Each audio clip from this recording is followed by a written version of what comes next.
परिवार को सुव्यवस्थित कैसे बनाएं? लेखक पंडित श्री राम शर्मा आचार्य। परिवार अर्थात सहकारी परिकर, व्यक्ति और समाज की मध्यवर्ती कड़ी है परिवार। व्यक्ति को अपनी सूझबूझ, व्यवस्था, क्षमता, सुसंस्कारिता आदि गुण, कर्म, स्वभाव से संबंधित विशेषताएं बढ़ानी पड़ती है।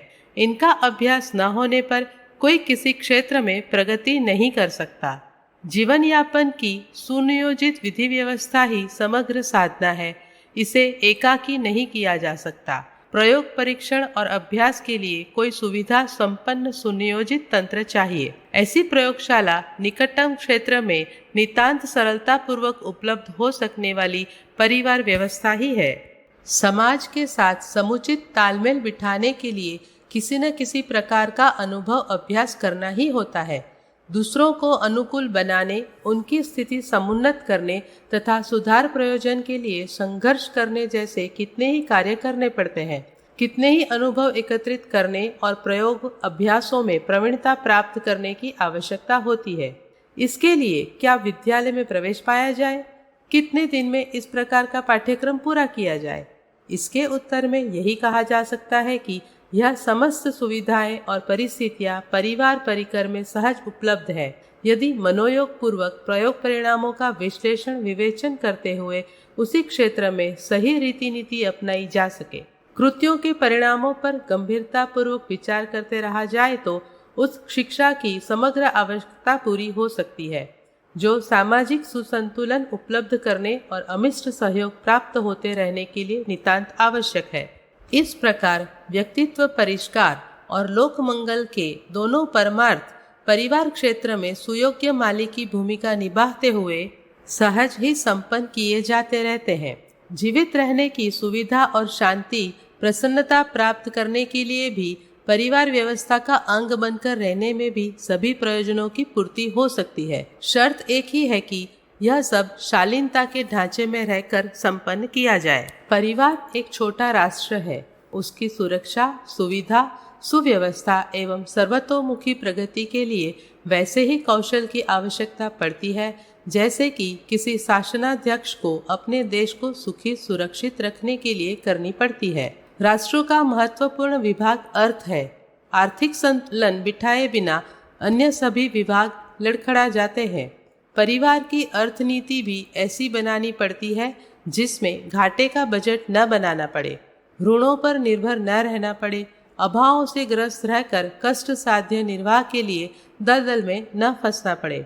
शासन में गृह विभाग का अपना महत्व है। वह व्यवस्था संभालता है, शांति और सुरक्षा की जिम्मेदारी उठाता है। परिवार की भी यह धारा अपने छोटे क्षेत्र में उतनी ही महत्वपूर्ण है। यदि इसे संभालने में अनगढ़ता का परिचय दिया जाए तो पारिवारिक ढांचा बुरी तरह लड़खड़ा जाता है। सफाई, खाद्य, आवास, प्रवास और विकास शासन के अंग होते हैं। परिवार में इन सभी के लिए समुचित स्थान है। उन्हें सही और सुंदर ढंग से संभालना पड़ता है। जो कुलपति इस संदर्भ में प्रमाद बरतते हैं, उनके लिए परिवार एक सुविधा और प्रसन्नता का आधार न रहकर नरक बन जाता है, परस्पर टकराता है और संचालक को काटने के लिए दौड़ता है। व्यवस्थापक का दर्जा व्यवसाय से लेकर अन्य क्रियाकलापों में अत्यंत महत्वपूर्ण माना जाता है। गवर्नर की, सुपरिटेंडेंट की, मैनेजर की सूझबूझ पर ही किसी तंत्र की सुव्यवस्था रहती है और प्रगति होती है। परिवार के संबंध में भी ठीक यही बात है। व्यवस्था बुद्धि संचालन में तो होनी ही चाहिए, साथ ही उसे वह विद्या जानने और अपने परिकर में बुद्धिमत्ता पूर्वक उसका प्रयोग करने के लिए सहभागी बनना चाहिए। परिजनों की इच्छा, आवश्यकता, सलाह की निरंतर उपेक्षा करने से वे लोग घुटन और खींच तो अनुभव करते ही हैं, साथ ही अयोग्य, असमर्थ बनकर भी रह जाते हैं। परिवार एक समिति की तरह चलना चाहिए। साझे की दुकान जैसा उसका संचालन होना चाहिए। कृषकों, बुनकरों आदि का सारा परिवार मिलजुल कर अपनी अपनी योग्यता, क्षमता के अनुरूप काम करने में जुटा रहता है। सभी उस परिकर के साथ आत्मभाव से जुड़े रहते हैं, हानि लाभ को निजी समझते हैं। प्रतिष्ठा में भी सभी सहभागी रहते हैं, तभी उस तंत्र का सुसंचालन बन पड़ता है।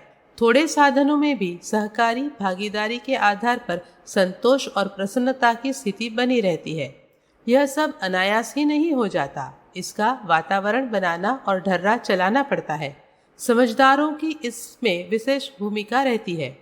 बाल बुद्धि नासमझों को भी वह किसी प्रकार बहलाते, पुचकारते, धमकाते हुए साथ लेकर चलते हैं। यही अभ्यास निज के साथ जुड़े हुए अंग अवयवों, विचारों, विशेषताओं, विभूतियों के संबंध में भी है। यदि उनका अभिवर्धन, परिष्कार, सुनियोजन एवं सदुपयोग न किया जा सके तो समझना चाहिए कि दुरुपयोग बन पड़ने पर उपलब्धियां भी विपत्तियां बनकर अनर्थ का सरंजाम खड़ा करेंगी। दार्शनिक, सैद्धांतिक, ऐतिहासिक, सामान्य ज्ञान, कला कौशल संबंधी जानकारियां स्कूलों में, पुस्तकालयों में प्राप्त हो सकती है। विचार विनिमय द्वारा भी बहुत कुछ सीखा जाना जाता है, पर सामायिक समस्याओं का व्यावहारिक हल क्या हो सकता है, इसकी जानकारी परिवार में सम्मिलित व्यक्तियों के चित्र विचित्र स्वभावों के साथ तालमेल बिठा सकना परिवार व्यवहार का स्वतंत्र दर्शन समझने से, अभ्यास में उतारने से ही बन पड़ता है। व्यक्तित्व की समग्रता एकाकी जीवन में एकांत में रहकर उपार्जित करना संभव नहीं। इस तरह का एकाकी अपन अपनाने वाले प्रायः कल्पना की उड़ानों में उड़ते रहते हैं। संतुलन तो कठिनाइयों से निपटने और सुव्यवस्था के आधार खड़े करने के कौशल से ही बन पड़ता है। इस हेतु ऐसे लोगों का सहचरत्व आवश्यक है जो देर तक साथ रह सके, उनकी क्रिया प्रक्रिया में आने वाले उतार चढ़ावों से किसी सही निष्कर्ष पर पहुंच सकना संभव हो सकता है। इसके लिए परिवार के साथ जुड़कर रहना एक प्रकार से आवश्यक ही समझा जाना चाहिए। अपने चिंतन, चरित्र, व्यक्तित्व, कर्तृत्व का दूसरे पर क्या, कितना, कब तक, कैसा प्रभाव पड़ा, इसकी प्रत्यक्ष प्रतिक्रिया जानने के लिए ऐसे समुदाय के साथ रहना आवश्यक है जो प्रयोग और परिणामों का लेखा जोखा अनवरत रूप से प्रस्तुत करता रहे। इस स्तर का अनुभव उन लोगों के माध्यम से संचित नहीं किया जा सकता जो कारणवश थोड़े समय के लिए मिलते और वापस चले जाते हैं। अस्थायी संपर्क में आने वाले लोग प्रायः अपना प्रयोजन सिद्ध करने की ही फिक्र में रहते हैं। वे मतलब साधने के लिए चापलूसी भी कर सकते हैं, प्रशंसा की झड़ी भी लगा सकते हैं। साथ ही वह भी संभव है कि वे अंतर का प्रभाव अधिक अनुभव करते हो और लड़ झगड़ कर डरा देने वाले कदम उठाएं। यह सब उनकी सामयिक नीति का अंग हो सकता है। उसमें स्थायित्व वाली यथार्थता कम रहती है। साथ रहने और उतार चढ़ावों को देखने से मनुष्यों की प्रवृत्ति का बोध होता है और तदनुरूप अपने ढर्रे ढांचे में उत्कृष्टतावादी परिवर्तन करना पड़ता है।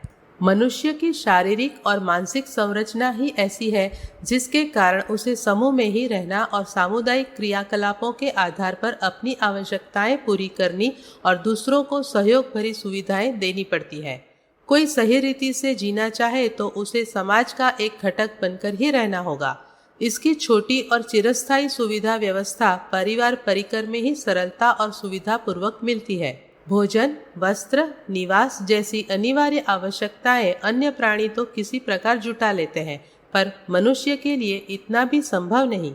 शिक्षा, चिकित्सा, आजीविका, यातायात आदि के लिए भी उसे असंख्यों के सहयोग से ही व्यवस्था जुटानी पड़ती है। यह संबंध परिकर भी एक प्रकार से परिवार ही है। कृमि कीटक भले ही अपने बलबूते काम चला लें, पर मनुष्य तो वर्तमान विकसित स्थिति में अपने ऊपर निर्भर नहीं रह सकता। इसे एकाकी नहीं, अनेकों की सहायता आए दिन पड़ती है। विश्व ब्रह्मांड भी एक परिवार है। ग्रह, नक्षत्र और निहारिकाएं परस्पर एक दूसरे के साथ सुदृढ़ संबंधनों में बंधे हुए हैं, तभी अंतरिक्ष में विचरण करने वाले घटक किसी प्रकार अपना अस्तित्व बनाए हुए हैं। अपनी पृथ्वी भी सौर परिवार की एक छोटी सी सदस्य है। पदार्थ जगत की संरचना अणु परमाणुओं के समुच्चय से हुई है। उनकी ऊर्जा और गति ही प्रकृति की सभी हलचलों के लिए उत्तरदायी है। संसार में जो कुछ है और हो रहा है वह मूलतः ऊर्जा तरंगों और परमाणु परिकर का ही क्रियाकलाप है।